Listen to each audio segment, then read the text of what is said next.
বাবা আসতে আমার খুব ব্যথা লাগছে, এখন ছাড়ুন আবার পরে। হ্যালো বন্ধুরা, আজকে আমি আরও একটা নতুন ভিডিও নিয়ে হাজির হয়েছি। চলুন শুরু করা যাক। এই গল্পটা আমার আর আমার মেয়ের গোপন কাহিনী। সেক্স যে কত ভয়ানক একটি বিষয় তাও হয়তো সকলের জানা। তেমনি এক গোপন কাহিনী আজ বলছি, বিশ্বাস করা না করা আপনাদের উপর। আমি রাকিব, বয়স 40, আমার বউ তানিয়া, বয়স 30, আর আমার মেয়ে রিয়া, বয়স 22 বছর। মেয়ের বিয়ে হয়েছে প্রায় 1 থেকে 2 বছর আগে। আমি শহরে ব্যবসা করি, প্রায় 10 থেকে 15 বছর হয়েছে। এর আগে বাহিরে ছিলাম বেশ কিছুদিন। আমার বউ তানিয়া আর আমার সেক্স জীবন ভালোই কেটেছিল যতদিন আমরা কাছাকাছি ছিলাম। সংসার জীবনে আমি কখনো চাহিদার অভাব ফিল করিনি। এরপর দেশে একেবারে চলে আসলাম। আমার বউয়ের শরীর বেশিরভাগই খারাপ থাকতো বলে দেশে আসার পর বেকার না থেকে শহরে ব্যবসা শুরু করলাম। তাই সপ্তাহে 4-5 দিন শহরে থাকতে হতো, আর একা বলে এক রুমের একটা রুম ভাড়া নিয়ে সেখানে থাকতাম। এভাবে কিছুদিন চলার পর খেয়াল করলাম আমার বউয়ের চাহিদা কমে যাচ্ছে, সে আর আগ্রহী না। এর কিছুদিন পর আমার মেয়ে ওর শ্বশুর বাড়ি থেকে ঝগড়া করে একেবারে চলে আসলো। রিয়ার শ্বশুর বাড়ি ছিল আমাদেরই গ্রামে। আমি বিদেশে থাকা অবস্থায় রিয়া প্রেম করে বিয়ে করে। ছেলে ও ছেলের বাড়ির অবস্থা ভালো বলে আমরা মেনে নিয়েছিলাম। ছেলের ফ্যামিলিও মেনে নিয়েছিল, কিন্তু শাশুড়ির সাথে তেমন বনিবনা ছিল না, সব বিষয়ে দোষ খুঁজত। রিয়ার স্বামীও বিয়ের পর থেকে বিদেশে থাকে, ওখানে কাজ করে। তো রিয়া যখন তার শ্বশুর বাড়ি থেকে চলে আসে, কি কারণে ঝগড়া হয়েছে তা জানতে চাইলে রিয়া বলে যে তার শাশুড়ি তার নামে মিথ্যা আব্বাদ দিচ্ছে, তাই সে আর ওই বাড়িতে থাকবে না।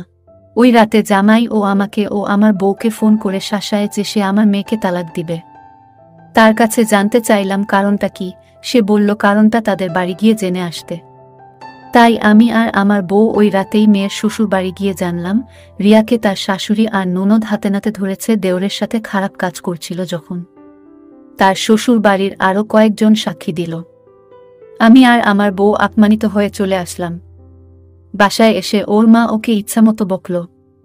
এর মধ্যে জামাই আবার ফোন করল আর বলল, আপনার মেয়েকে রেখে দেন, আপনাদের কাছে আমি তালাকের কাগজ পাঠাচ্ছি।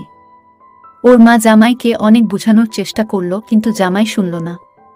তা শুনে ওর মা অজ্ঞান হয়ে গেল। তার মাথায় পানি ঢেলে তাকে স্বাভাবিক করলাম। মেয়ে আমাদের বাসায় রইল। জামাই ও স্বাভাবিক হয়ে সব ভুলে সে ও রিয়া আমাদের এখানেই রাখতে বলল। আর মেয়ে ও জামাই এর সম্পর্ক ও স্বাভাবিক কাটতে থাকল। রিয়া তার স্বামীর সাথে রাতে কথা বলে।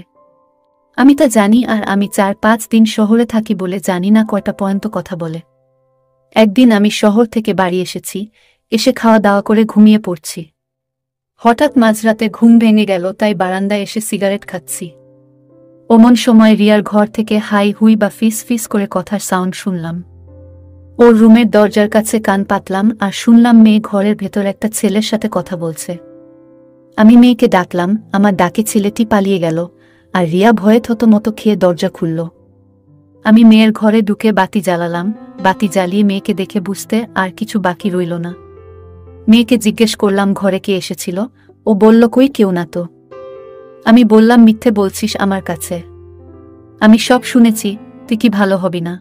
আমি বললাম সকালে এর বিচার হবে, বলে চলে আসলাম। পরের দিন ছেলেটাকে ইচ্ছা মতো শাসালাম। সে পায়ে ধরে মাপ চাইল আর বলল আমি এখান থেকে চলে যাব। 2 দিনে ছেলেটি এ এলাকা ছেড়ে চলে গেল। ওই রাতে আমার মাথা বেশ গরম হয়ে গিয়েছিল। প্রথমে মেয়েকে মারতে মন চাইছিল, কিন্তু পরে ভাবলাম মেয়ে বড়, তাই ওকে বুঝাইয়ে বলতে হবে। এরপর হঠাৎ কি হলো, মেয়ের এলোমেলো অবস্থায় থাকা দৃশ্যটা চোখে ভেসে উঠল। আর একটা জিনিস আমার মাথায় তখন খারাপ চিন্তা বেড়ে গেল। ভাগ্যের কি লিখন, ওই রাতে আমার বউ অসুস্থ হয়ে পড়ে। পরে শহরে এনে ডাক্তার দেখালে ডাক্তার রাতে তার সাথে শুতে নিষেধ করে।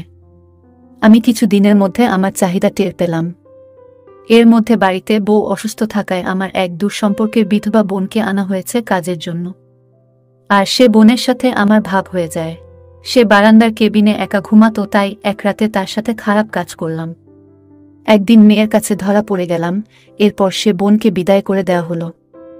এরপর একদিন শহরে আমি একা শুয়ে আছি, তখন রাত 10টা বাজে। আমার মেয়ের জামাই আমাকে ফোন দিল। বলল, আব্বা রিয়া কি কোনো বিষয়ে আপনার সাথে আলোচনা করেছে। আমি বললাম, না তো কোনো বিষয়ে। পরে জামাই বলল ওদের ছেলে মেয়েকে শহরে ভর্তি করবে, ওরা এই সিদ্ধান্ত নিয়েছে। রিয়া আপনার সাথে আলোচনা করবে, যেভাবে ভালো হয় সেভাবে আপনি কইরেন। আমি বললাম ঠিক আছে। জামাই বলল তাহলে আমি এখন আপনার মেয়ের সাথে কথা বলি, আপনি পরে আপনার মেয়ের সাথে আলোচনা কইরেন বলে জামাই ফোন রেখে দিল। 20 মিনিট পর রিয়া ফোন দিল। আমি ফোন রিসিভ করে বললাম কিরে কি খবর? ও বলল ভালো, আপনি ভালো আছেন? আমি বললাম এই তো আছি। তো তুই কি বলবি? তোর জামাই ফোন দিয়েছিল, বলল তোর সাথে আলোচনা করতে আর যেভাবে ভালো হয় সেভাবে করতে।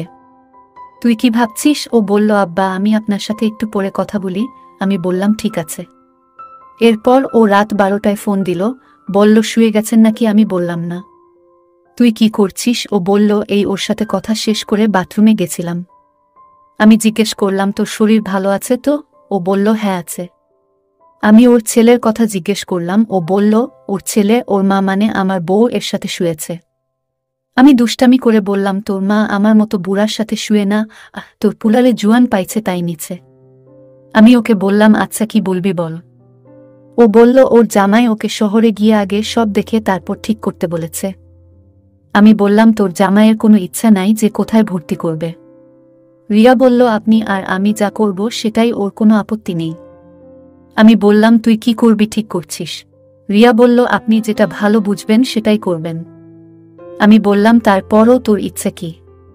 ও বলল আমাকে আপনাদের জামাই বলেছে আপনার সাথে থাকতে, আর আপনার সাথে মিলাই যা করার করতে, তাই আমাকে আপনার কাছে যেতে বলছে। আমি বললাম ঠিক আছে, তুই চাইলে আমি আর কি করব। তো তোর মার শরীর ভালো তো? ও বলল হ্যাঁ ভালো। আমি ফাজলামো করে বললাম হ্যাঁ তা তো বুঝতেই পারছি, নইলে তোর ছেলেরে নিত নাকি? ও বলল আব্বা চুপ করেন, কি আবল তাবল কইতেছেন। রিয়া বলল আপনার জন্যই তো মা অসুস্থ, আপনি ওই দিন অমন করছেন দেখা মার আজ ওই অবস্থা। আমি রিয়াকে বললাম তুই জানলি কি করে? তোর মা কি তোকে বলছে? ও বলল না। আমি আবার জিজ্ঞেস করলাম তাহলে? ও বলল থাক এসব। আমি বললাম না তোকে বলতেই হবে, নইলে আমি আর তোর সাথে কথা বলবো না, আর তোদের কোনো বিষয় আমি নেই। ও বলল কেন না বললে আমার উপর রাগ করবে। আমি বললাম তুই আমাকে সব কথা বলিস, কিন্তু এই কথাটা বলবি না কেন? আমি বললাম তুই যা মনে করছিস কর, কিন্তু আমি ভীষণ রেগে আছি না শোনা পর্যন্ত। রিয়া বলল যদি সব করি তাহলে বলবো, আর যদি সব না করি তাহলে বলবো না। ও বলল আমার মা আমার ছেলের নিচে তাই কষ্ট, তাহলে আপনিও নেন। আমি বললাম দে। ও বলল আমি কেন দিব, তুমি নিয়ে নেন। আমি বললাম কাকে নিব? ও বলল আমি কি জানি। আমি পরের দিন বাড়ি এলাম, মেয়েও আমাকে দেখে খুশি হলো। আমি বুঝতে পারলাম মেয়ে ও রাজি আমার প্রস্তাবে। আমি রাতে খাওয়া দাওয়া করে শুয়ে গেলাম। সবাই ঘুমিয়ে গেলে আমি রিয়ার রুমে চলে যাই। আমি আসবো বলে রিয়া রুমের দরজা খুলে রেখেছিল। আমাকে দেখে ও খুব খুশি হলো। তারপর আমি ওর চাহিদা মেটালাম আর ও আমার চাহিদা মেটালো। এরপর থেকে আমরা দুজন প্রতিদিন রাতে এসব করি, কেউ জানতেও পারে না। যাই হোক, আজকের ভিডিওটি এই পর্যন্ত। এই গল্পটি সম্পূর্ণ কাল্পনিক একটা ঘটনা, শুধুমাত্র আপনাদের বিনোদনের জন্য বানানো হয়েছে, দয়া করে কেউ মাইন্ডে নেবেন না। যদি আমাদের ভিডিওগুলি ভালো লাগে তাহলে লাইক, কমেন্ট এবং শেয়ার করুন, আর সবার আগে ভিডিও পেতে আমাদের চ্যানেলটাকে সাবস্ক্রাইব করুন। সবাইকে